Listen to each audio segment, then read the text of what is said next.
4,000 brand new supercars, sealed inside steel, crossing the Atlantic, then left to burn and swallowed by the ocean. 2 miles below the surface, no recovery, no records, total loss. The official story ends there, but some things don't stay lost forever.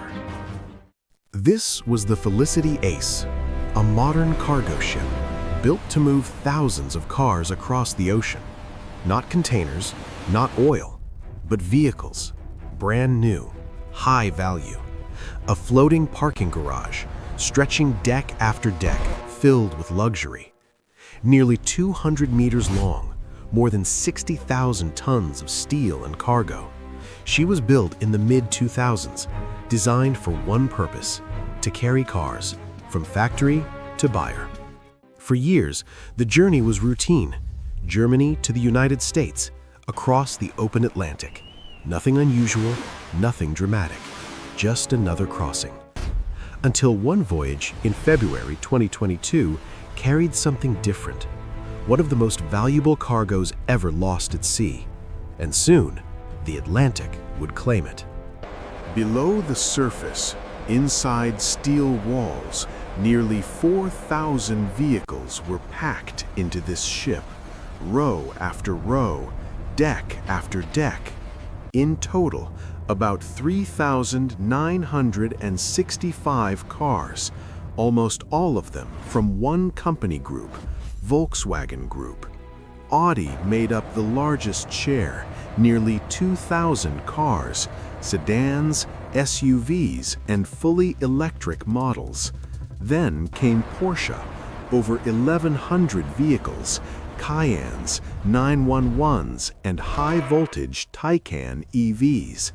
There were Volkswagen models too, more than 500 cars built for everyday roads. Then the luxury stepped up. Bentley, 189 vehicles, hand-built interiors, custom orders, 6-figure price tags. And finally, Lamborghini, just 85 cars, but some of the rarest, including final edition Aventador Ultimae models, cars worth more than $500,000 each. Every vehicle was brand new, many built to order, waiting for owners who would never see them. Nearly 4,000 dreams sealed inside steel, moving quietly across the Atlantic. And together, this cargo was worth hundreds of millions of dollars. What it wasn't prepared for was fire. This wasn't just cargo, it was money on wheels. Every car carried a price, some high, some extreme. 6 figures was normal here. When analysts ran the numbers, the estimate was staggering: $400 to $500 million. That was the total value inside this ship. One company group carried most of that risk, Volkswagen Group. For them, the loss wasn't just financial. It meant delays, replacements, customers left waiting. And some cars were in a category of their own. Final edition supercars, $500,000 for a single vehicle. On February 16, 2022, the Felicity Ace was deep in the Atlantic, 200 nautical miles west of the Azores. The ocean was calm, the ship was steady. Then, everything changed. A fire broke out, not on deck, not outside, but deep inside the ship, inside one of the vehicle decks. The exact cause was never confirmed. No single spark, no clear ignition point, only smoke and heat.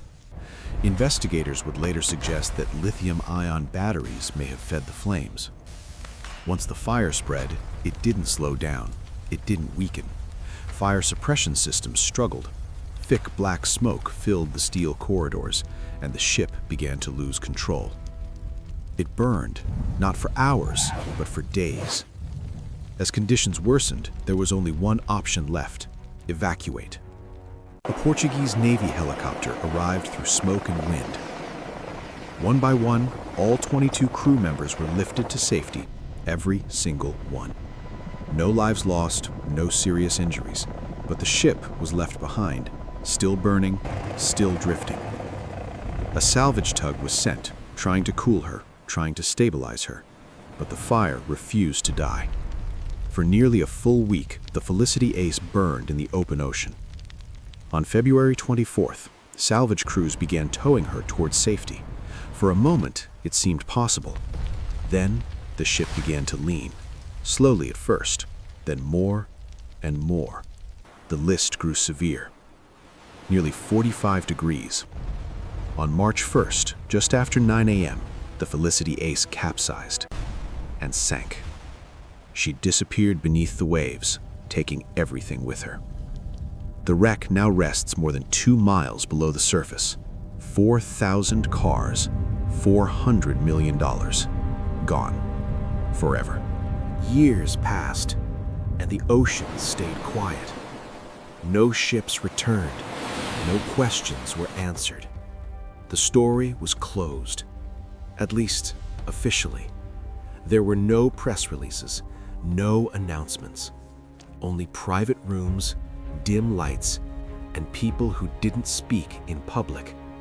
Sealed folders, classified files, satellite images frozen in time, maps of the Atlantic marked with red lines, questions that never went away. Then, something appeared deep below the surface, on sonar. A shape, separate from the wreck, box-like, where nothing should have been.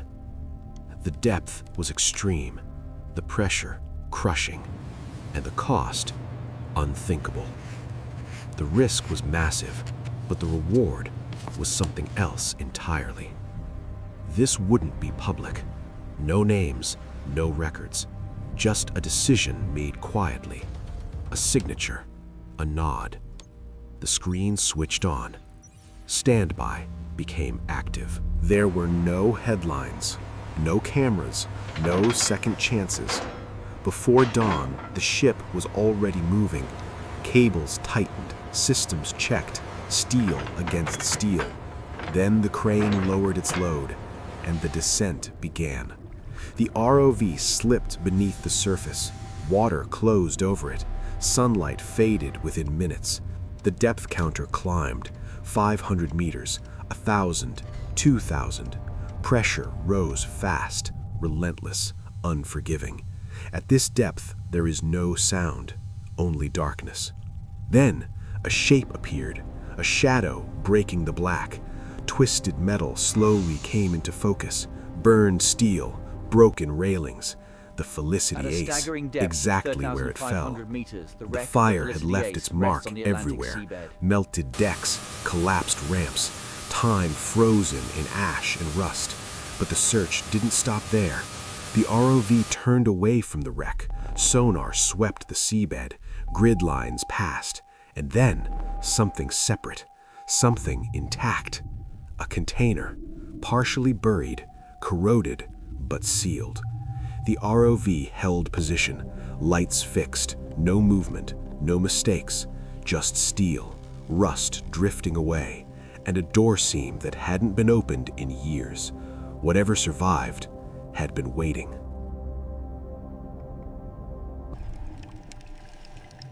It shouldn't have been intact, but it was.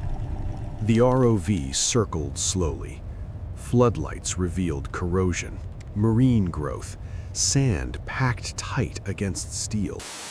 The wreck of the Felicity Ace hovered in the distance. But this was separate. It wasn't welded to the hull. It wasn't crushed. No labels, no destination. Just steel and time. The robotic arm made contact. A dull metallic echo traveled through the water. Against all odds, the structure was still holding. So the question wasn't if it survived, it was what was inside. In the control room, no one spoke. A nod. A switch moved forward. This was the point of no return. Steel protested. Rust burst into the water, but the lock moved. The seal was breaking. The doors opened inch by inch. Darkness spilled out before the light pushed in. Whatever was inside hadn't seen light in years. A silhouette appeared. Low, angular, familiar. This wasn't equipment. This wasn't machinery. It was a car. A supercar. A Lamborghini. Its paint was dull. Its surfaces scarred, but the shape was unmistakable. Not preserved, but not erased. Surrounded by destruction, this one form had endured. There was no celebration, no smiles. This wasn't a victory, it was a discovery. Everything was recorded, nothing was claimed. Then the doors closed again. Darkness returned. Because some things aren't meant to be rushed. Cables were secured, tension built. If it was coming up, it would come up carefully. On the ocean floor, the container rested one last moment. What survived the fire now faced the surface. Getting it out of the ocean wasn't the end. That is just where the real magic began. Inside a secret underground lab, they cracked open the rusted container. The damage was deep, but the car still had a soul. The best engineers in the world worked day and night. Lasers burned away the rust, and every single bolt in the engine was replaced. Weeks turned into months, and then they heard it. The V12 finally woke up. The car the ocean claimed was now shining brighter than a brand new model. The Ultimae was reborn. On paper, this car is still sitting at the bottom of the Atlantic, but the truth is something else.